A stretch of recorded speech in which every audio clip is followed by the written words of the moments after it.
Studio in Telugu. Ambedkar Konaseema జిల్లా అమలాపురంలో ఆంధ్రప్రదేశ్ రాష్ట్ర స్థాయి ఆక్వా సమన్వయ కమిటీ ఆధ్వర్యంలో అత్యవసర సమావేశం నిర్వహించారు.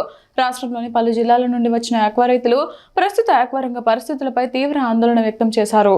మేత ధరల భారం, సీడ్ నాణ్యత లోపం, పతనమవుతున్న రొయ్యల ధరలు, ఎక్స్పోర్టర్ల దోపిడీ వంటి అంశాలపై సమావేశంలో విస్తృతంగా చర్చించారు. ప్రస్తుతం ఆక్వా రంగం వెంటిలేటర్ పై ఉందని, ప్రభుత్వం తక్షణం జీవం పోయాలని రైతులు కోరారు. గతంలో 100 కౌంట్ రొయ్యల ధర 270 వరకు పెంచాలని ప్రాసెసింగ్ ప్లాంట్లు నిర్ణయం తీసుకోవాలని రైతులు డిమాండ్ చేశారు. ఆక్వా పంటకు సరైన రేటు లేక రైతులు తీవ్ర నష్టాలు ఎదుర్కొంటున్నారని తెలిపారు. ప్రస్తుతం ఉన్న పరిస్థితుల్లో టన్నుకు 40,000 వరకు నష్టపోతున్నామని ఆవేదన వ్యక్తం చేశారు. సీడ్, ఫీడ్ ప్రొడ్యూసర్లు, ఎక్స్పోర్టర్లు లాభాలు పొందుతున్నప్పటికీ రైతులు మాత్రం నష్టాల్లో మగ్గుతున్నారని విమర్శించారు.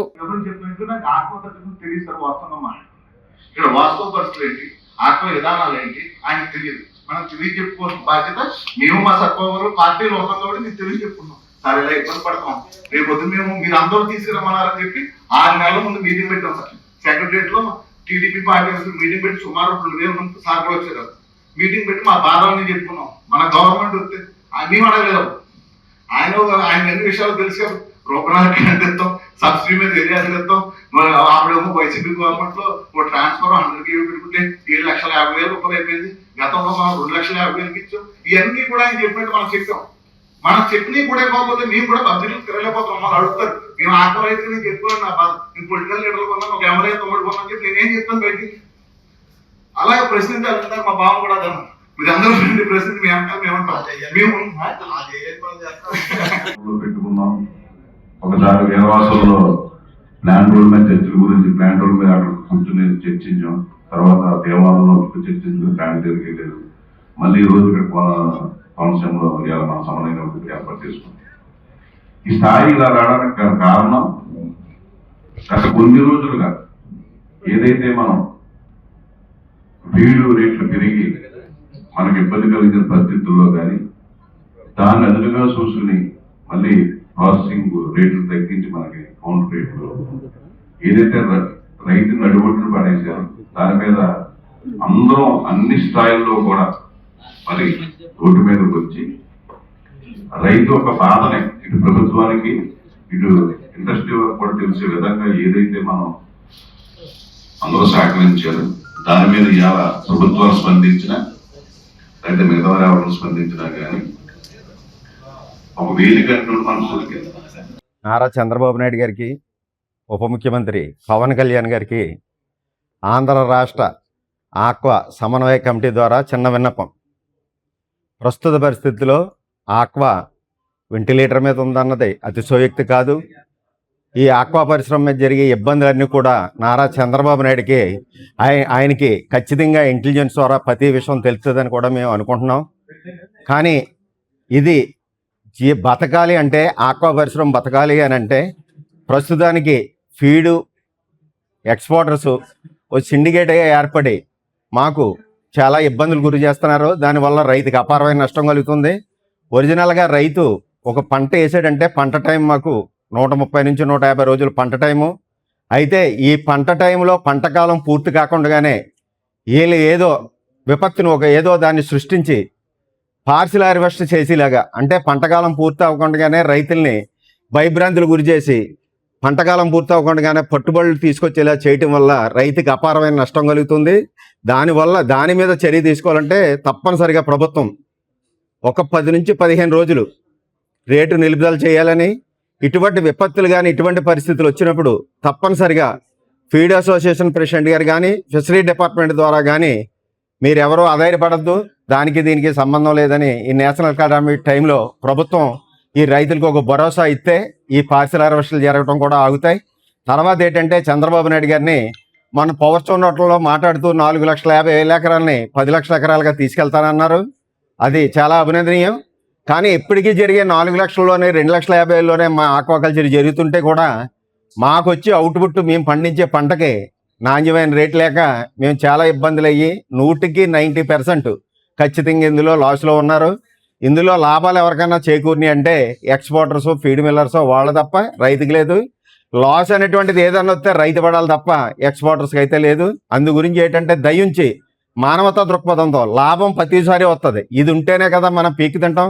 బంగారు బోడిగుడ్డు కథ, బంగారు బాతుగుడ్డు కథలాగా రోజు గుడ్లు పెట్టించుకుంటే గుడ్డును లోపల ఇంకా ఎన్నో ఉన్నాయని కోసిన పరిస్థితి ఎలాగైందో అదే పరిస్థితిలో ఇవాళ ప్రభుత్వం మా మీద దీన్ని శీతకొన్నేస్తుంది. ఇదే పరిస్థితి ఏర్పడితే ఈ మధ్యన పవన్ కళ్యాణ్ గారు చూడటానికి హైదరాబాద్ వచ్చిన నరేంద్ర మోడీ గారు ఒక విషయం చెప్పారు. బంగారం సంవత్సరం పాటు వాయిదా వేయమని అడిగారు. దేనికంటే మనకి డాలర్ పెరుగుతుంది, రూపాయి విలువ మారకం తగ్గుతుంది అన్న ఉద్దేశం దానికి చెప్పడం జరిగింది. దానికన్నా ఎక్కువ మేము ప్రభుత్వం నుంచి ఒక పవర్ సబ్సిడీ కాకుండా ప్రత్యక్షంగా పరోక్షంగా కొన్ని లక్షల మందికి ఉపాధి కలిగించే రంగం ఏదైనా ఉంది, అది ఆక్వా రంగం. ఆ ఆక్వా రంగాన్ని డాలర్ రూపాన్న కొన్ని వేల కోట్లు మనకు పట్టుకొస్తుంటే దీన్ని ప్రభుత్వం చిన్న చూపు చూడడం తగదని చెప్పేసి ఈ సంఘం తరపున మాత్రం విన్నవించుకుంటున్నాం. తర్వాత ఏంటంటే చంద్రబాబు నాయుడు గారు ఆ రోజు పవర్ షో నోట్లలో మాట్లాడితే మనకున్న వనరులు వదిలేసి మిలిటరీలో దీన్ని డొమెస్టిక్లో మిలిటరీలో వాడకాన్ని పెట్టేలా మాట్లాడతానని అన్నారు. అది పెట్టడం కూడా ఆనందదాయకం. కానీ మీ పరిధిలో ఉన్న సోషల్ వెల్ఫేర్ స్కూల్స్, హాస్టలైజేషన్ అయిన మెడికల్ కాలేజెస్, హాస్టలైజేషన్ అయిన ఇంజనీరింగ్ కాలేజెస్ ఏ కలెక్టర్గా కాన్ఫరెన్స్ పెట్టి తప్పనిసరిగా ఇయర్లీ, మంత్లీ, డైరీగా, వీక్లీ ట్వైస్ 2 times ఖచ్చితంగా ఈ ఫ్రాన్ అందులో చేకూర్చాలని మాత్రం మీరు ఒక మెసేజ్ ఇచ్చుండి లోకల్ కన్జ్యూమ్ డొమెస్టిక్ పెంచితే ఖచ్చితంగా దీనికి మంచి ఊత వస్తుందని మాత్రం చెప్తున్నాం. రాబోయే రోజులు ఇందులో మాత్రం తర్వాత ఈ మధ్యకాలంలో రేటు విషయంలో ₹1 పెరిగినా మేమైతే అంగీకరించే స్థాయిలో కానీ ఆ నష్టాన్ని భరాయించిన స్థాయిలో కానీ ఆక్వా పరిశ్రమ లేదు. కాబట్టి దయించి కడికరంతో దీన్ని పూర్తిగా అవగాహనతో మీరు దీన్ని పరిశోధన చేస్తారని అంటున్నాం. దానికి ఒక ఉదాహరణ, మేము ఎస్పీఎల్ ఛార్జెస్ అని చెప్పేసి ట్రాన్స్ఫరాల మీద ఛార్జెస్ లక్షలు వేసినప్పుడు మీరు టైం ఇవ్వకపోయినప్పటికీ మేము వాదించి మీతో చెప్తే ఒక్కసారి రివ్యూ చేయండి అంటే ఇవాళ ఛార్జీలన్నీ ఆపింది ఏమన్నా ఉందంటే అది మీ వల్ల సాధ్యమైంది, అది ప్రభుత్వం వల్లే సాధ్యం అవుతుంది. కాబట్టి తప్పనిసరిగా దీని మీద ఒక్కసారి పునరాలోచించి మీరు ఫీడ్ మిల్లర్ని, ఎక్స్పోర్టర్లని వీళ్ళని పిలిచి ఇప్పుడున్న పరిస్థితులు యథాతథంగా ఒక 4-3 నెలలు కొనసాగేలాగా చెయ్యాలని చెప్పేసి దయించి కోరుకుంటూ సెలవు తీసుకుంటాం. ఈరోజు మన అంబేద్కర్ కోనసీమ జిల్లాలో మన రాష్ట్ర స్థాయి ఆక్వా రైతుల సమావేశం జరగడం జరిగింది. దానిగా ముఖ్య ఉద్దేశం ఏంటంటే రేపు 5-6 తారీఖుల్లో మా ప్రతినిధులందరూ కూడా సీఎం గారితో కూర్చుని ఈ ఆక్వా సమస్యలపై మాట్లాడుకోవాలనే ఉద్దేశంతో సీఎం గారు పిలవడం జరిగింది. దాన్ని ఆక్వా రైతులకు ఏ సమస్యలు ఉన్నాయి, ఈ ఫీడ్ సమస్య కానీ ఇప్పుడున్న రేట్ సమస్య కానీ అన్నిటి మీద కూడా మా పెద్దలందరూ కూడా మాట్లాడటం జరిగింది. ఈ విషయాలన్నింటినీ కూడా రేపు సీఎం గారి దృష్టిలో పెట్టాలనే ఉద్దేశం మా కమిటీ తీర్మానించింది. ఏవైతే సమస్యలు అన్ని కూడా మా పెద్దలు చెప్పడం జరిగింది. అలాగే ఈ సమస్యల మీద ఖచ్చితంగా కూడా ఎవరైతే ఫీడ్ మిల్స్ అసోసియేషన్ ఉందో, ఎవరైతే ఆ ఎక్స్పోర్టర్లు ఉన్నారో వీళ్ళందరికీ ప్రతినిధిగా రైతులకి, ఆక్వా ఎక్స్పోర్టర్లకి ప్రతినిధిగా గవర్నమెంటే ఉండి ఖచ్చితంగా కూడా ఈ ఆక్వాని కాపాడాలి. ఇందాక సత్యబాబురావు గారు చెప్పినట్టు విదేశీ మార్గద్రవ్యం వచ్చేది వేరే ఆస్కారం ఏది లేదు. కోస్తా జిల్లాలు నిజంగా ఆంధ్రాలో కూడా ఈస్ట్ వెస్ట్ జిల్లాల నుంచి 40% మనం ఆక్వా రైతులుగా ఉండి విదేశీ మార్గద్రవ్యం రానాకి ఆక్వా రైతులు తోడ్పడుతున్నారు. కాబట్టి ఈ రైతులందరూ కూడా సంక్షోభ టైంలో ప్రభుత్వం కూడా ఆదుకుని మా ఆక్వా రైతులందరికీ కూడా ఏదైతే ముందు మన ప్రభుత్వం ముందు మాట ఇచ్చామో ఆక్వా సబ్సిడీ ఇస్తానని చెప్పి నిన్నే మహానాడులో చంద్రబాబు నాయుడు గారు చెప్పడం జరిగింది. దానికి త్వరగా జోను, ఆక్వా జోను అనే పరిధి లేకుండా ఎవరైతే ఆక్వా సర్టిఫికేట్లు కలిగి ఉన్నారో అందరికీ కూడా ఆక్వా సబ్సిడీ ఇవ్వాలని చెప్పి కోరుకుంటూ ఇలాంటి మంచి సమావేశానికి ఏర్పాటు చేసిన మా కోనసీమ ఆక్వా రైతులందరికీ కూడా ధన్యవాదాలు తెలుపుకుంటూ సెలవు తీసుకుంటున్నాం. Thank you. స్టేట్ సమన్వయ కమిటీ రైతులందరూ కూడా, నాయకులందరూ కూడా కలిసి కూర్చోవడం మాట్లాడడం జరిగింది. ముఖ్యంగా ఫీడ్ రేట్లు ఎట్టి పరిస్థితుల్లో పెంచడానికి వీల్లేదని, కనీసం ఈ 3 నెలలన్నా ఫీడ్ రేట్లు తాత్కాలికంగా పెంచకుండా ఆపాలని, ఒకవేళ పెంచి పరిస్థితి వస్తే అప్పుడు పరిస్థితి, రా మెటీరియల్ పరిస్థితిని బట్టి అప్పుడు ఆలోచించి నిర్ణయం తీసుకోవాలనేది ప్రభుత్వాన్ని చంద్రబాబు నాయుడు గారు కంట్రోల్లో ఉంది కాబట్టి ఫీడ్ రేట్ల పరిస్థితి ఆయన నిర్ణయం తీసుకుంటారన్నది మా నిర్ణయంగా మేము ప్రకటించడం జరిగింది. ఈ ఆక్వా వల్ల కేంద్ర ప్రభుత్వానికి కూడా ఎరువులు వాడడం కాబట్టి ఎరువుల సబ్సిడీ కూడా మిగులుతుంది. ప్రభుత్వానికి కూడా ఇది ఆక్వా డెవలప్ అవడం వల్ల ఇప్పుడు ఉన్న పరిస్థితులు ఎరువులు సబ్సిడీ కూడా ఇంపోర్ట్ చేసుకోవడం వల్ల బాగా విపరీతంగా భారం పడుతుంది. కాబట్టి ఈ ఆక్వాకి ఎరువులకి సంబంధం లేదు కాబట్టి రైతులకి ఉపయోగపడుతుంది. కాబట్టి ఈ ఆక్వాని డెవలప్ చేయాలనేది కేంద్ర ప్రభుత్వం, స్టేట్ గవర్నమెంట్ కూడా మేము ప్రధానంగా డిమాండ్ చేయడం జరిగింది. తర్వాత విద్యుత్ విషయంలో aqua zone, non aqua zone సర్టిఫికేట్లతో రిజిస్ట్రేషన్తో సంబంధం లేకుండా అందరికీ ఇవ్వాలన్నది ప్రధానంగా డిమాండ్ చేయడం జరిగింది. దీన్ని ప్రభుత్వం స్పందించి తగు చర్యలు తీసుకుంటుంది ఆశిస్తుంది. ఈరోజు కోనసీమ జిల్లా అమలాపురంలో రాష్ట్ర ఆక్వా రైతుల సమన్వయ సదస్సు వివిధ జిల్లాల నుంచి ఇక్కడికి రావడం జరిగింది. మరి ఆక్వా ఫ్యామిలీగా చెప్పుకునేటటువంటి ఎవరైతే ఉన్నారో seed producer, feed producer, exporter, రైతు, ఈ నలుగురిని ప్రధానమైనటువంటి పిల్లర్లుగా ఈ ఆక్వా రంగం చెప్పుకుంటుంది. మరి ఈ ప్రధానమైనటువంటి 4 పిల్లర్లలో రైతు అనేవాడే నష్టపోతున్నాడు తప్పించి మిగతా 3 పిల్లర్స్ కూడా వాళ్ళ లాభాలను ఉంటున్నారు. ఒక రైతు మాత్రం నష్టపోతున్నాడు. ఎందుకు ఈ దుస్థితి ఏర్పడుతుంది? మరి నాణ్యమైనటువంటి సీడు ఇవ్వకపోవటం, అధికారులు ప్రభుత్వం పర్యవేక్షణ లేకపోవటం, అలాగే ఫీడ్ ధరలు నియంత్రించకపోవటం, విపరీతమైనటువంటి ధరలు పెంచడం వల్ల ఈ 2 కారణాల వల్ల ఎక్కువ ఆక్వా రంగం నష్టపోతుంది. మరి ఇప్పుడు ఉన్నటువంటి పరిస్థితుల్లో ఫీడ్ ధరలు ఏ ఒక్క రూపాయి పెంచినా కూడా ఈ ఆక్వా రంగం మనుగడ సాగించలేనటువంటి పరిస్థితి ఉంది. కాబట్టి ప్రభుత్వం చొరవ తీసుకుని ఈ యొక్క ఫీడ్ ధరలు పెంచకుండా ఉండడం ఒకటి, నాణ్యమైనటువంటి సీడు ప్రభుత్వ పర్యవేక్షణలో రైతులకి అందే విధంగా చర్యలు తీసుకోవడం, ఈ 2 పనులు చేసినట్టయితేనే ఈ ఆక్వా రంగం మనుగడ సాగిస్తుందని చెప్పేసి ఇవాళ ఇక్కడ తీర్మానించడం జరిగింది. అలాగే మా సమస్యల యొక్క పరిష్కారం కాని పరిస్థితుల్లో ఖచ్చితంగా మేమంతా కూడా రాష్ట్ర స్థాయిలో అందరినీ కూడా అవేర్నెస్ తీసుకొచ్చి క్రాప్ హాలిడేకి అవసరమైతే నిరవధికంగా ఈ సమస్యల పరిష్కారం అయ్యే వరకు కూడా మేము క్రాప్ హాలిడేకి వెళ్తామని చెప్పేసి సభాముఖంగా మీకు అందరికీ తెలియజేసుకుంటాం. రేపు మొగసిర కాస్త వస్తుందో ఆ మొగసిర కార్తెలో గనక చేపలు, రొయ్యలు గనక ప్రతి ఒక్కరూ తింటే ఆరోగ్యంగా ఉంటారని చెప్పి పూర్వం పెద్దలు మరి మొగసిర కాస్త వచ్చినప్పుడు ఈ చేపల, రొయ్యల్ని వారు తినేవారు, సంవత్సరం పూటికి ఆరోగ్యంగా ఉండేవారు.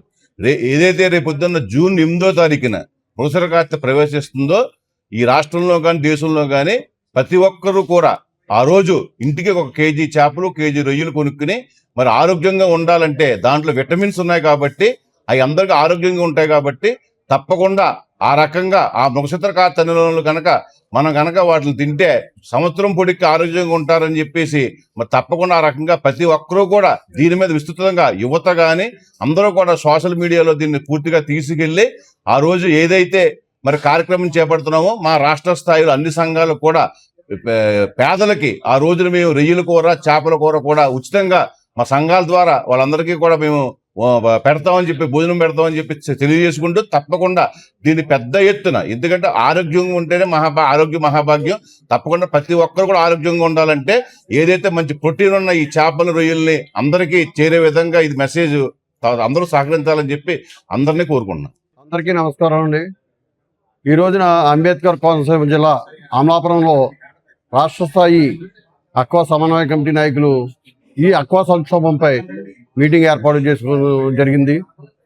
సుమారుగా రాష్ట్ర వ్యాప్తంగా 40 లక్షల మందికి జీవనోపాధి కల్పిస్తూ, అలాగే విదేశీ మారక ద్రవ్యాన్ని ఆర్జిస్తూ, ఏదైనా విదేశీ మారక ద్రవ్యాన్ని ఆర్జించాలంటే మనం విదేశీ మారక ద్రవ్యాన్ని కొంత కోల్పోయి కొంత మనం చేయవలసి వస్తుంది. అలా కాకుండా విదేశీ మారక ద్రవ్యాన్ని ఖర్చు పెట్టకుండానే విదేశీ మారక ద్రవ్యాన్ని నిల్వలు పెంచుతున్న ఈ వ్యవస్థలో కేవలం ఒక్క రైతు నష్టపోతున్నాడు తప్ప మిగతా అన్ని రంగాలు ఉన్నాయి. మా వెంకటానంద గారు చెప్పినప్పుడు హ్యాచరీ అయితే, ఫీడ్ మిల్ అయితే, మిగతా అన్ని రంగాలు కూడా బాగుండి ఒక ఆక్వా రైతు ఒక సంక్షోభంలో పడ్డాడు. ఈ రోజున మేతల రేట్లు పెంచారు, అలాగే రొయ్య రేట్లు తగ్గించారు. ఈ మేత రేట్లు పెంచిన తర్వాతకే మా వెస్ట్ గోదావరి నుంచి నాయకులందరూ కూడా సమావేశమై దీన్ని తగ్గించడంలోని, నియంత్రించడంలోని సఫలీకృతం అయ్యారు. అలాగే గవర్నమెంట్ వారు కూడా ప్రోత్సాహంతో ఆగింది. ఈ రొయ్య రేటు విషయం అయితే సడన్గా 50 రూపాయల నుంచి 60 రూపాయలు తగ్గించారు. అంటే టన్నుకి 60,000 రూపాయలు తగ్గించారు. ఈ రోజున అవేర్నెస్గా అన్ని రంగాల్లో కూడా 10 రూపాయలు తగ్గితే ఎందుకు తగ్గుతుందని ఉన్నది. ఇవాళ డీజిల్ రేట్లు తగ్గితే, పెట్రోల్ రేట్లు తగ్గితే దానికి రీజన్ ఉంటుంది. కానీ ఇటువంటివి ఇన్ని వేల కోట్లు విదేశీ మారక ద్రవ్య ఆర్జించిన వ్యవస్థకి సుమారు టన్నుకి 60,000 నుంచి 70,000 వరకు తగ్గించి వారం రోజులు దోచుకున్నారంటే ఇది ఒక దోపిడీ కింద. అలాగే మేము ఈ నాయకులకేంటి, కలెక్టర్లకేంటి అన్నీ కూడా ఈ దోపిడీ వ్యవస్థ మీద విచారణ చేయమంటం జరిగింది. కానీ ఏంటంటే రైతు ఇలా తట్టుకోలేని పరిస్థితిలో ఇవాళ మేము నాయకులం కాదు, రైతులందరూ వస్తే అంటారు. ఈవేళ సడన్గా ఒక్క రోజున మాకు మిగిలేది టన్నుకి 30,000. అటువంటిది ఈ రేట్లు తగ్గించడం వల్ల టన్నుకి 40,000 రూపాయలు మేము నష్టపోతాం. ఏ రకంగా కల్చర్ ముందుకెళ్ళాలి అనే సందిగ్ధంలో ఉండి వాళ్ళు క్రాప్ ఆ రోజున వ్యవసాయాన్ని అయితే ఎలా వదులుకొని ఈ ఆక్వా రంగం బాగుంటుందని ఈ అక్వారంగానికి వచ్చారో అటువంటిది కూడా అక్వారంగంలో ఉన్న ఈ రైతులందరూ కూడా పునరాలోచించుకుని ఈ క్రాప్ మానేయాలా, ఏం చేయాలన్న ఉద్దేశంలో చేస్తున్నారు. చంద్రబాబు నాయుడు గారు అయితే, లోకేష్ గారు అయితే, పవన్ కళ్యాణ్ గారు అయితే రాష్ట్ర సర్వతోముఖాభివృద్ధికి ఎంతో కృషి చేస్తూ ముందుకెళ్తున్నారు. ఎన్నో హామీలు కూడా ఇచ్చారు. 4 లక్షలు ఉన్నది 10 లక్షలు చేస్తానని ఉన్నారు. కాబట్టి త్వరలో చంద్రబాబు నాయుడు గారి సమక్షంలో మీటింగ్ జరుగుతుంది. కాబట్టి ఈ విన్నపాలన్నీ కూడా పరిగణలో తీసుకుని ఈ అక్వా సంక్షోభాన్ని బయటపడాలన్న ఉద్దేశంతో నమస్కరిస్తూ సెలవు తీసుకుంటాం. ఆంధ్ర రాష్ట్ర స్థాయి ఆక్వా సంఘం మరి ఈ మీటింగ్కి ఇక్కడ ఎవరైతే కోనసీమ ఆక్వా నాయకులు ఉన్నారో, అలాగే వివిధ జిల్లాల నుంచి పశ్చిమ గోదావరి, ప్రకాశం, నెల్లూరు, శ్రీకాకుళం నుంచి కూడా మరి అందరూ కూడా దీనికి హాజరయ్యారు.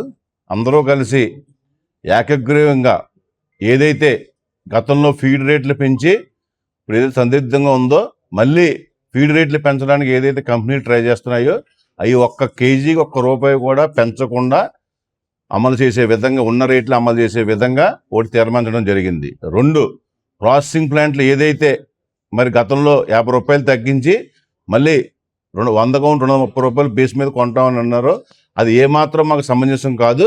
మినిమం 100 కౌంట్ ₹270 ఈ రోజు పరిస్థితుల్లో ఉండాలి. కాబట్టి వెంటనే 100 కౌంట్ ₹270 దాకా పెంచి, అలాగే గతంలో ఏదైతే మాకు వేరియేషన్స్ మరి ఏదైతే అమలుపరిచారో ఆ వేరియేషన్స్ ఇప్పుడు తగ్గించి చేస్తున్నారో ఆ వేరియేషన్స్ కూడా పెంచి, అలాగే పీస్కి కూడా వేరియేషన్ ఇచ్చే విధంగా ప్రాసెసింగ్ ప్లాంట్ నిర్ణయం తీసుకోవాలని అదొకటి తీర్మానం జరిగింది. అలాగే ఏదైతే నాణ్యమైన సీడు ఇలా కరువైందో మరి మంచి సీడు ఉత్పత్తి అయ్యే విధంగా ప్రభుత్వం కృషి చేయాలని చెప్పి అదొక తీర్మానం చేయడం జరిగింది. అలాగే ఏదైతే గత కొన్ని రోజులుగా అన్ని జిల్లాల నుంచి అందరం కూడా ఏకతాటి మీదకి వచ్చి ఈరోజు ఉన్న పరిస్థితుల మీద ఏదైతే మనం విన్నవించుకుంటున్నామో ప్రభుత్వం కూడా అర్థం చేసుకుని ఏదైతే ₹1.5 కరెంటు సబ్సిడీ ఇస్తానందో అది aqua zone, non aqua zone అనేది లేకుండా, ఎకరాలతో సంబంధం లేకుండా ప్రతి ఒక్క రైతుకి కూడా సబ్సిడీ వచ్చే విధంగా ₹1.5 మరి వెంటనే జీవో విడుదల చేయాలని, అలా కాని పక్షంలో అలాగే ఏదైతే ఇవన్నీ ఉన్నాయో ఈ తీర్మానాలను కూడా ఏదైనా అమలుపరచకపోతే మేము అందరం కూడా క్రాప్ హాలిడే దిశగా ప్రయాణించాలని చెప్పి ఒక తీర్మానం చేసుకున్నాం. ఆ పరిస్థితి రాకుండా ప్రభుత్వం పెద్దల సమక్షంలో ఇవన్నీ కూడా ఆలోచించి మరి నిర్ణయం తీసుకోవాలని, అలాగే మా యుద్ధం ఎవరితోనూ కాదు, మా యుద్ధం మా మీదే చేసుకుంటున్నాం. ఇంచేతంటే ఇవాళ ఆకలితో అలమాడేడిపోయిన ఆక్వా రైతు గత 20 సంవత్సరాల కిందట ఏదైతే 30 కౌంట్ ₹540 ఉందో ఇలా అదే 30 కౌంట్ ₹500 ఉండి ఆ రోజు మేత బస్తా 1000-1100 ఉన్న మేత బస్తా ఇలా 2700 అయ్యి కూలీ రేట్లు పెరిగి అన్ని రకాల ఇబ్బందులు పడుతున్న ఈ సమయంలో ప్రభుత్వం దీని మీద సమగ్రంగా మరి ఒక క్షుణ్ణంగా దీని మీద అధ్యయనం చేసి ఎందుకు ఈ పరిస్థితి వచ్చింది, ఎందుకంటే ఇవాళ ఈ దేశంలో ఈ రాష్ట్రంలో మనం ఇక్కడ వినియోగించుకోకుండా మన రెయ్యిని మనం ఎంతసేపు బయట వేరే కంట్రీల మీద ఆధారపడి ఈరోజు ఈ పరిస్థితి వచ్చింది. అంచేత ఈ ఆంధ్రప్రదేశ్ రాష్ట్రంలోనే కాదు ఈ దేశంలో ఈ రొయ్య వినియోగం పెరిగేలాగా, చేపల వినియోగం పెరిగేలాగా మరి ప్రభుత్వం కూడా వెంటనే దాని మీద సమగ్ర దృష్టి పెట్టి ఆ రకంగా కనుక చెయ్యకపోతే భవిష్యత్తులో మేమందరం కూడా కల్చర్ చేయలేని పరిస్థితి. ఇవాళ ఏదైతే ఆక్వా వల్ల ఇక్కడ కొన్ని లక్షల మందికి ఉపాధి కల్పిస్తూ పరోక్షంగాను అన్ని రకాల ఇవాళ ఈ ఆక్వా గనక పతనం అయితే రియల్ ఎస్టేట్ వ్యవస్థ పతనం అవుతుంది. ఒక షాపుకి వెళ్ళి ఒక వస్తువు కొనుక్కోవాలంటే ఇలా ఆక్వా బాగుంటేనే అన్ని ఈ ఏదైతే మనకు ఇవి ఉంటాయో వస్త్రాలు కానీ లేకపోతే ఏదైనా సరే సమాజంలో ఏ వస్తువు ఏదైనా కొనుక్కోవాలన్నా సరే ఆక్వా బాగుంటేనే ఉంటుంది. కాబట్టి తప్పకుండా ఈ రంగాలో ఈ రకంగా ఉన్న ఎన్ని కూడా బాగుండాలంటే ఆక్వా బాగుండాలి. అటువంటి ఆక్వాని ఇవాళ ప్రభుత్వం ముందుకొచ్చి పరిష్కరించకపోతే మాకు రాబోయే రోజుల్లో రాష్ట్ర స్థాయిలో కూడా మేము కమిటీ ఏర్పడుతున్నాం. తప్పకుండా భవిష్యత్తులో నిర్ణయాలను కూడా రాష్ట్ర స్థాయిలో చేసుకుని అన్ని సంఘాలు జిల్లాలో రాష్ట్రాల్లో ఉన్న అన్ని సంఘాలు ఒకే తాటి మీదకి వచ్చి ఇలాగే పయనిస్తామని చెప్పి అందరికీ విజ్ఞప్తి చేసుకుంటూ సెలవు తీసుకుంటాం.